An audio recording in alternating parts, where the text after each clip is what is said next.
Avant d'assumer la responsabilité de la super-région Océanie, Vie et René Pauls ont rendu tant de services au sein du mouvement Équipe Notre-Dame en Australie, comme ils ont contribué aux différentes activités de leur paroisse, particulièrement la préparation au mariage.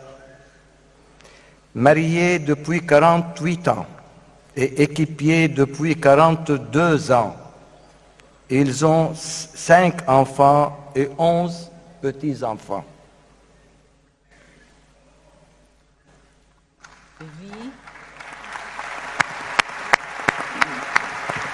T'as raison. Donc, Vie est ergothérapeute. Elle a accompagné des personnes âgées pendant de nombreuses années. Elle travaille actuellement comme éducatrice des praticiens de la santé qui vont soigner les malades ayant un problème de santé à long terme. René est psychiatre. Il soigne les malades atteints par des douleurs chroniques et des douleurs de toxicomanie. Vie et René vivent dans leur maison paisible sur les collines de Adélaïde, se préparent à la retraite pour mener une vie plus détendue avec leur famille. Face aux nombreux défis conjugaux, familiaux, professionnels et sociaux, chère Vie et René, vous êtes invités à nous témoigner de votre expérience de vie sur le pardon en couple. À vous la parole.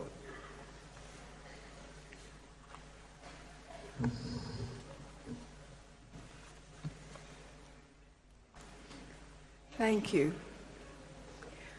When we were asked to write a testimony about the way we live forgiveness in our marriage, we felt very inadequate.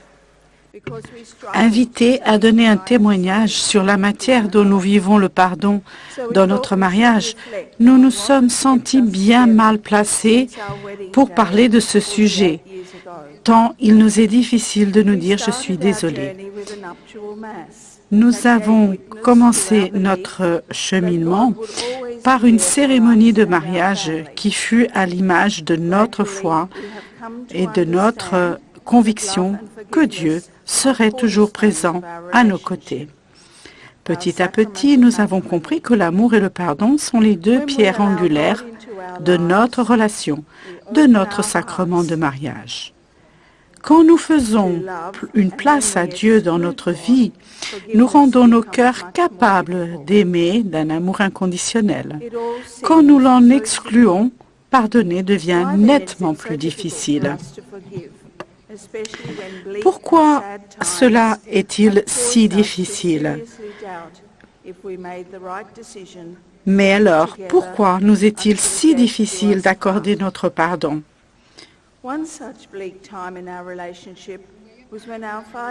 Une période avec des moments difficiles a été lorsque nos 5 garçons étaient adolescents. Une période physiquement et moralement éprouvante. René se consacrait sans compter à son travail et mes journées étaient aussi longues et bien remplies. Je travaillais à temps partiel et je m'occupais de la maison. Nous avions peu d'énergie et de temps à passer ensemble et je me sentais souvent contrariée, seule et triste. Pendant un devoir de s'asseoir, nous avons abordé le sujet de notre sexualité, alors mal en point. Il nous est apparu qu'elle était devenue un devoir à remplir ou un besoin à satisfaire, et non plus une expérience intime vécue dans la joie. Nous avions conscience que nous évitions ce sujet, mais après tout, nous étions relativement satisfaits de notre vie quotidienne. Et nous avions déjà surmonté cela par le passé.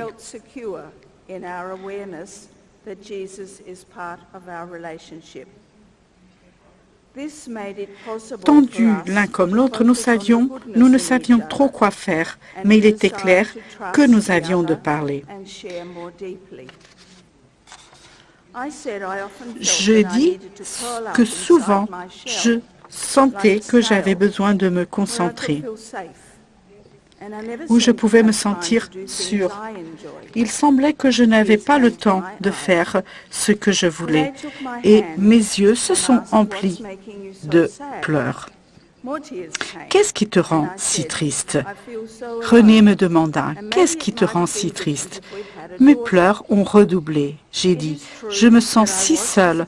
Peut-être que les choses auraient été différentes si j'avais eu une fille. » Il faut dire que la naissance de nos 2 derniers garçons m'avait déçue.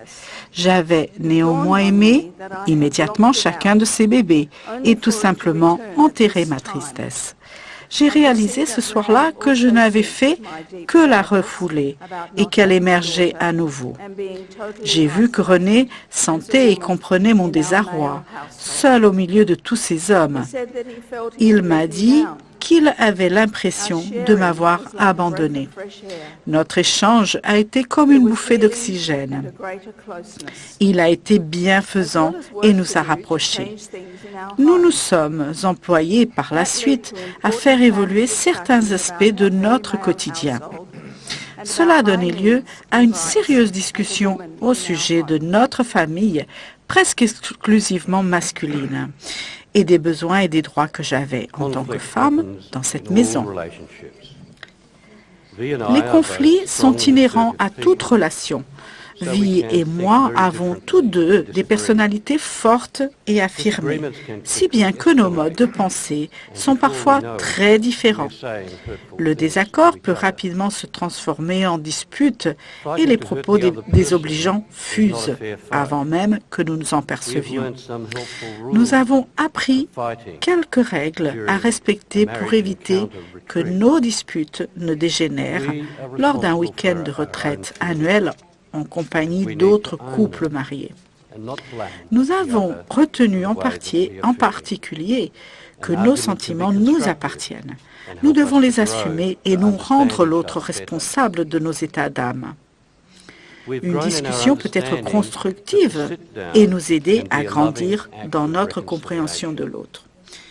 La réconciliation en acte dans notre couple. Notre compréhension du devoir de s'asseoir comme d'un acte affectueux de réconciliation a grandi. Lors de la rencontre 2016, nous avons assisté à un spectacle éblouissant qui nous a fait chaud au cœur. Des centaines de couples faisant leur devoir de s'asseoir ensemble. Il en a été de même au Brésil. Le père Caffarel a fait preuve de sagesse en nous mettant au défi de parler au moins une fois par mois, non seulement de ce qui ne va pas, mais aussi des difficultés, non seulement de ce qui va bien, mais aussi des difficultés que nous rencontrons. Se dire bonjour et au revoir peut aussi nous aider à nous défaire de notre colère et de notre ressentiment. Quelles que soient nos dispositions l'un à l'égard de l'autre, nous manquons toujours nos retrouvailles. Nous marquons toujours nos retrouvailles et nos séparations par un baiser. Cela nous permet de savoir que nous restons unis par la pensée toute la journée et en espérant que pour l'autre, tout va pour le mieux.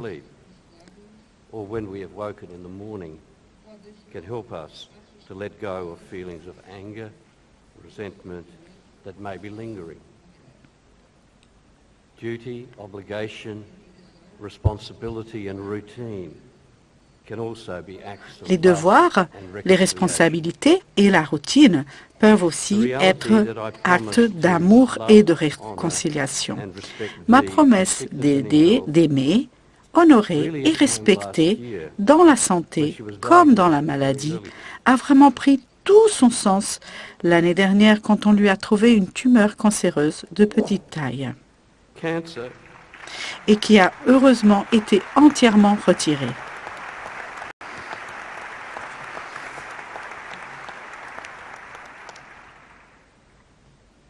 which has hopefully been fully removed.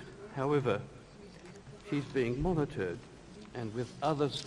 Toutefois, elle continue cependant de faire l'objet d'un suivi médical. Nous avons conscience que notre vie à deux est très précieuse, fragile et doit être assumée. Notre quotidien comporte une bonne part de routine. Nous partageons les tâches de la maison et du jardinage.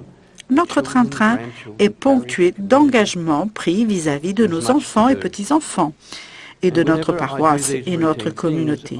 Il y a de quoi faire.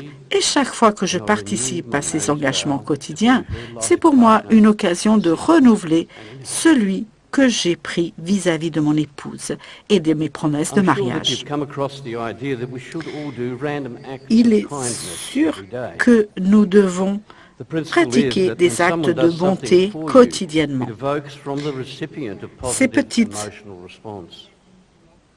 Ces petites attentions peuvent être quotidiennes, comme préparer le café du matin et le porter à l'autre alors qu'il est encore au lit. Vi s'affairera un peu plus longtemps devant ses fourneaux et nous préparera un bon petit plat. Je rentrerai à la maison avec un bouquet à offrir. Chaque acte est une volonté d'aimer. Ces actes d'amour de chaque jour forment une règle de vie. Autre point concret d'effort. Ce sont des gestes de réconciliation qui réchauffent et resserrent notre relation. Les attitudes de supériorité sont gravement obstacles à l'unité de notre couple. Elles nous empêchent d'accueillir l'autre en vérité et peuvent à tout moment susciter notre ressentiment. J'ai tendance à penser que je sais ce qui est bon pour nous.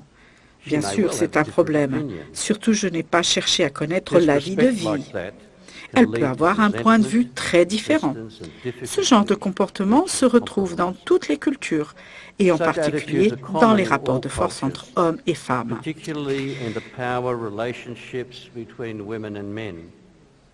Nous ne pouvons rien faire contre cette socialisation que nous avons reçue. Les repères sociaux reçus dans notre enfance, là où nous sommes nés, la culture que nous avons reçue. Cependant, en tant que couple, nous avons été créés à l'image de Dieu et nous sommes appelés à être un, afin que l'unité de couple puisse manifester l'image de l'amour trinitaire et la relation du Christ et de l'Église à notre monde.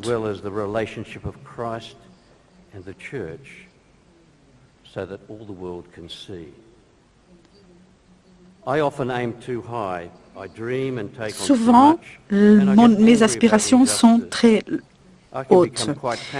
Il m'arrive donc de viser très haut. Je fais de grands rêves. Je prends les choses trop à cœur. Je m'indigne devant les injustices et ma conversation peut s'enflammer, devenir passionnée. Vi s'impatiente parfois dans ces moments-là, même si elle aspire comme moi à un monde meilleur. Et elle me fait signe et c'est là où je comprends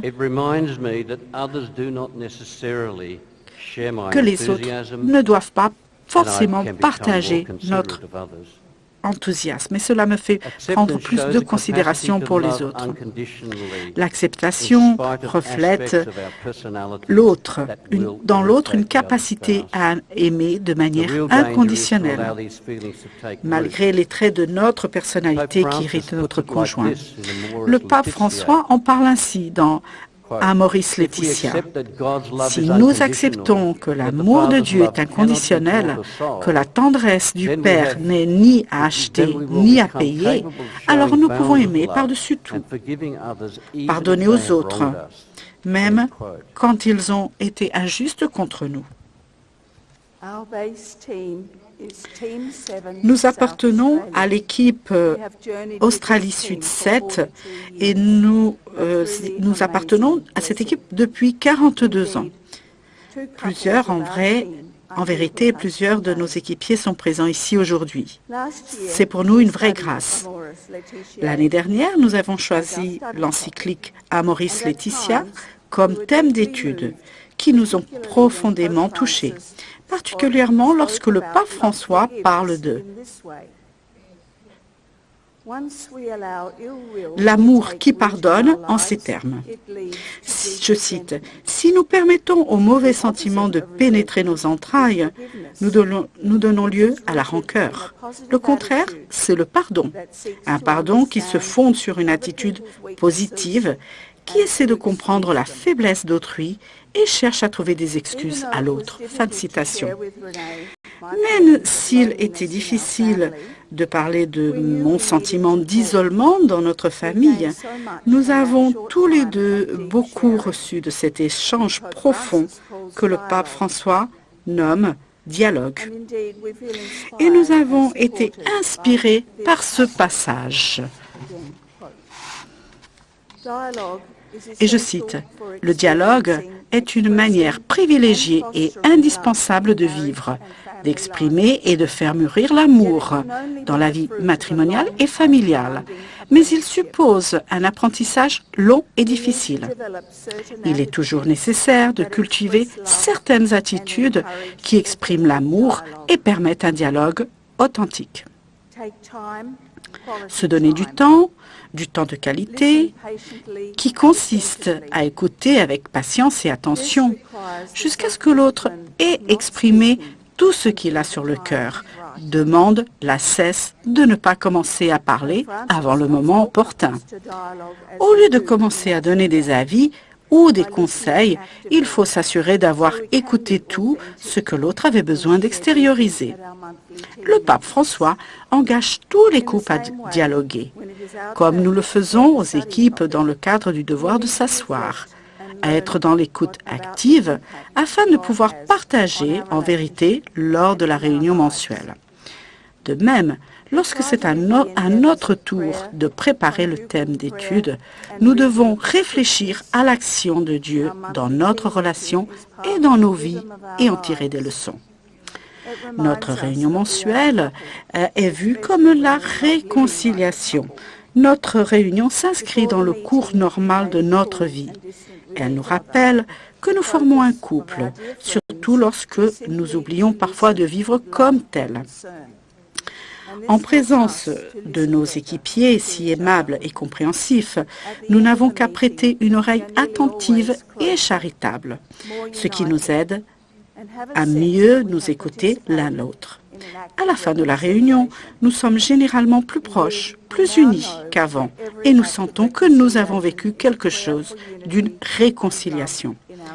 De fait, nous savons que chaque acte de réconciliation est une prière pour l'union et l'amour au sein de notre relation. Nous avons conscience que le mariage est un sacrement et qu'en répondant à cette vocation, c'est toute notre vie que nous avons engagée. Nous avons fait beaucoup pour les équipes, pour notre paroisse, par notre travail au sein de notre communauté. Nous sommes comme tant d'autres couples équipiers qui font beaucoup pour les autres. Nous formons un bon duo. Ensemble, et nous savons nous compléter l'un l'autre par nos dons afin de réaliser le travail qui nous est confié. Nous savons aussi qu'au travers de notre relation, avec la possibilité de manifester clairement l'amour de Dieu au monde, c'était l'intuition d'Henri Caffarel qui a accepté d'accompagner des couples.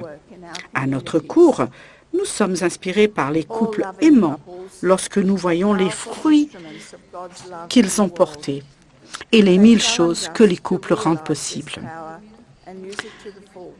La prise en charge des enfants, des petits-enfants, tout le travail bénévole de notre communauté. Le couple est une pierre angulaire, comme lorsque en un monde où le Christ appelait de ses vœux lorsqu'il enseignait le Notre Père. Il dit « Que ton règne vienne sur terre comme au ciel ».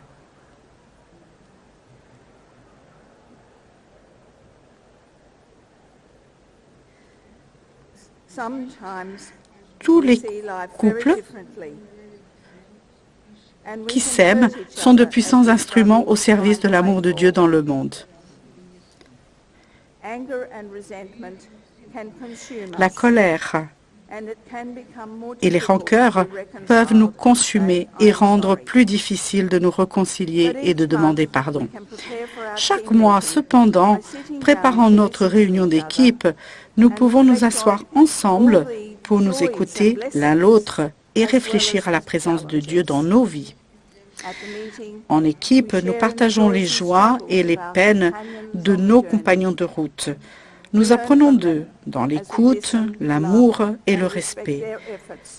Nous sommes témoins des efforts qui font grandir en tant que couple, en tant qu'individu, et ceci avec notre conseiller spirituel. Ils nous aident de leur côté à nous aimer et à nous accepter l'un l'autre de manière totale, absolue. Les équipes Notre-Dame impriment largement leur marque sur notre quotidien et nous mesurons beaucoup mieux à présent tout ce que la CES, proposée par les points concrets d'effort, nous offre d'occasion de nous réconcilier chaque jour. Merci pour votre attention.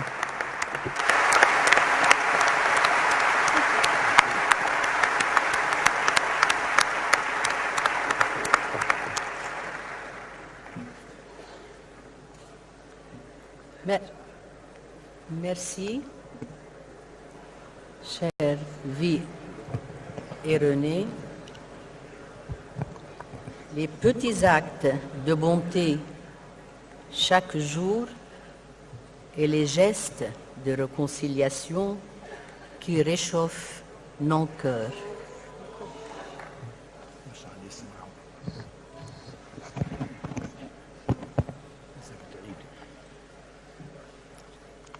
Je répète, merci, Vie et René, pour votre témoignage. Vous avez dit les petits actes de bonté chaque jour et les gestes de réconciliation réchauffent nos cœurs. C'est vrai, ce que nous vivons chaque jour, ça donne sens et amour à notre vie en couple. Et vous nous avez assuré aussi que l'amour et le pardon vont de pair et que sans Dieu, il est impossible de rester fidèle à son engagement. Le dialogue en couple soigne la vie et console le cœur du conjoint. Merci encore une fois pour votre courage et votre transparence.